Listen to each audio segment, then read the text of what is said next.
Hi, today I'm going to be talking about genetic engineering.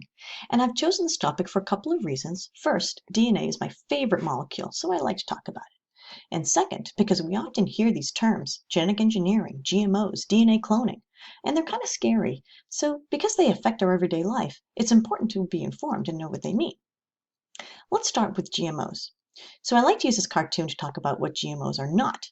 So, after flicking on the light, Professor Zerkowitz is caught off guard by the overnight success of his efforts to crossbreed flying fish and piranhas.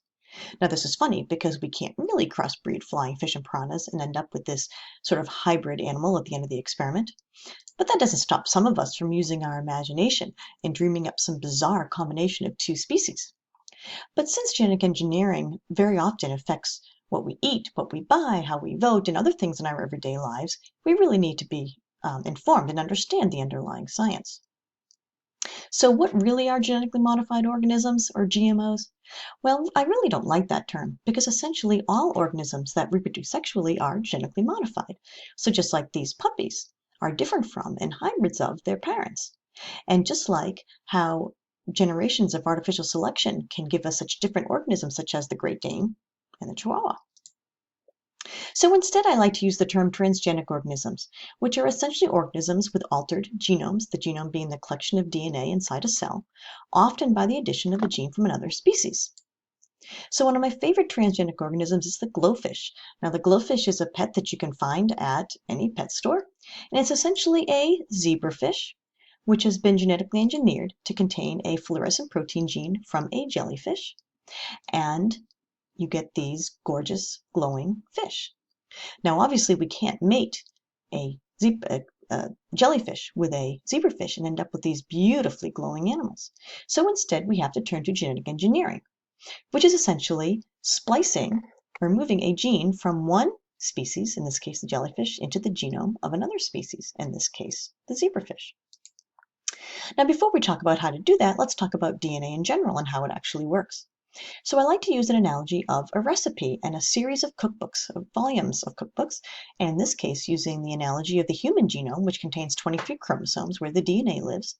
So if we just select one of these cookbooks, one of these chromosomes, and open it up and find a gene or a recipe, give that recipe to a chef, which is essentially the cell machinery, and that chef is going to follow the instructions to produce, say, a cake. And the cake is like the protein. And the protein is what does the work of the cell, the work of the body, which determines our traits. So to put this into a biological context, here we have our recipe, which is essentially the gene and the DNA in the chromosome. And those instructions in the cytoplasm are translated or decoded into a protein, or in our analogy, the cake. And this is done by the cell, which in our analogy is the chef. And those proteins are going to determine the traits of our body, our eye color, our height, whether or not we have cystic fibrosis. So genetic engineering is really just like swapping recipes. Finding a recipe in one cookbook, for example, the jellyfish genome, and that recipe could be that fluorescence protein gene. Cutting it out and making a copy of it, because you got to make a copy to put it into the other organism. Making a copy is really the process of DNA cloning. It's really not scary. It's just making a copy of something. Then you insert that copy into a different cookbook, so in this case our zebrafish genome.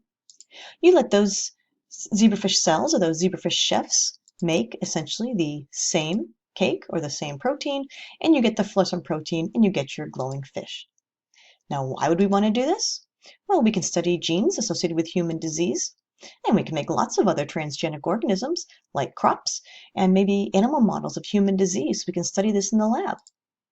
Or maybe we want to use our imagination and make cows with opposable thumbs. But if we did, it would all have to start with genetic engineering.